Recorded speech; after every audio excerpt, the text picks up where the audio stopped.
Hebrews 1, verse 1 to 14, God, who at various times and in various ways spoke in time past to the fathers by the prophets, has now spoken in his Son. The contrast is immediate and decisive. The voice that once came in fragments, through visions, types, shadows, and prophetic utterances, has now come in fullness, clarity, and finality in the person of the Son. What was partial has given way to what is complete. What was anticipatory has reached its fulfillment. The prophets spoke truly, yet they spoke in pieces. Their words were bound to unfolding time, pointing forward to something greater than themselves. But now, the Son is not merely another messenger in the line of many. He is the culmination of all that God intended to reveal. He is the Word in its fullness, not a fragment of revelation, but its substance. He is declared to be the heir of all things, the one through whom the ages were made. This places him outside the limitations of time-bound revelation. He is both the origin and the goal. The worlds were framed through him, and history itself moves toward what is already secured in him. The Son stands not within the old order as a participant, but above it as its architect and fulfillment. He is the brightness of God's glory and the exact imprint of his nature.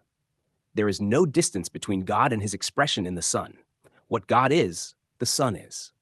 The glory that once dwelt behind veils within temples made by hands is now embodied and revealed. No longer concealed in symbols or rituals, the divine nature is made visible and known in him. He upholds all things by the word of his power. This is not a passive sustaining, but an active, present authority. All things continue in him, through him, and by him. The same voice that spoke creation into being now carries all things forward to their appointed end. When he had by himself purged sins, he sat down at the right hand of the Majesty on high. The work is described as complete. There is no ongoing process implied, no continuation of sacrifice, no repetition.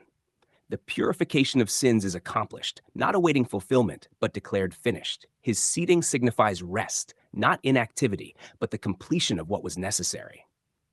The priest who stands daily under the former system is contrasted with the Son who sits, having finished the work entirely. Having become so much better than the angels, he has inherited a more excellent name than they. The comparison to angels is not incidental. Angels were central to the administration of the former covenant, mediating the law and serving within that system. Yet the Son is not counted among them. He is not a servant within the structure.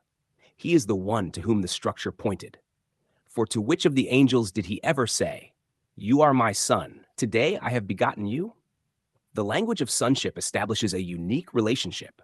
This is not adoption into a role, but the declaration of identity. Again, I will be to him a father, and he shall be to me a son. This speaks of covenantal fulfillment, where what was promised has now come to pass. When he brings the firstborn into the world, he says, "Let all the angels of God worship him." The direction of worship reveals the hierarchy. Angels, who were once mediators of divine communication, now bow before the Son. The servants worship the Son because he is not merely a messenger, he is the object of divine honor. Of the angels, he says, "Who makes his angels spirits and his ministers a flame of fire." They are described in terms of function and service. But of the Son, he says, "Your throne, O God, is forever and ever." The Son is addressed as God, enthroned eternally, ruling with a scepter of righteousness. His kingship is not temporary, not symbolic, but everlasting. You have loved righteousness and hated lawlessness. Therefore God, your God, has anointed you with the oil of gladness more than your companions. This anointing sets him apart as the one uniquely qualified, not by external appointment alone, but by his very nature and alignment with righteousness. And you, Lord, in the beginning laid the foundation of the earth, and the heavens are the work of your hands. The Son is again identified as creator. Creation itself bears witness to him. Yet creation is also described as temporary. They will perish, but you remain.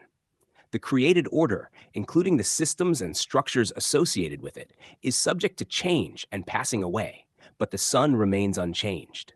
They will all grow old like a garment. Like a cloak you will fold them up, and they will be changed. What was established for a time has reached its purpose and is set aside. The imagery is not of destruction alone, but of transition, of something fulfilled and therefore no longer needed in its former form. But you are the same, and your years will not fail.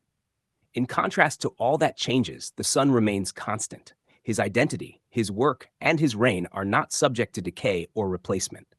Finally, sit at my right hand till I make your enemies your footstool. This is the language of completed victory being manifested. The enthronement of the Son signals that all opposition is being brought into subjection. The process is not uncertain. It is the outworking of what has already been secured. Are they not all ministering spirits sent forth to minister for those who will inherit salvation? The angels remain servants, fulfilling their role in relation to those who are heirs. But the Son stands alone, enthroned, finished in his work, revealed as the full and final expression of God. Thus, the passage presents not a continuation of what came before, but its fulfillment and conclusion in the Son. The voice that once spoke in fragments has now spoken completely. The system that once stood in shadow has given way to substance. The work that once required repetition has been brought to completion, and the one who accomplished it now reigns, unchanging, eternal, and supreme.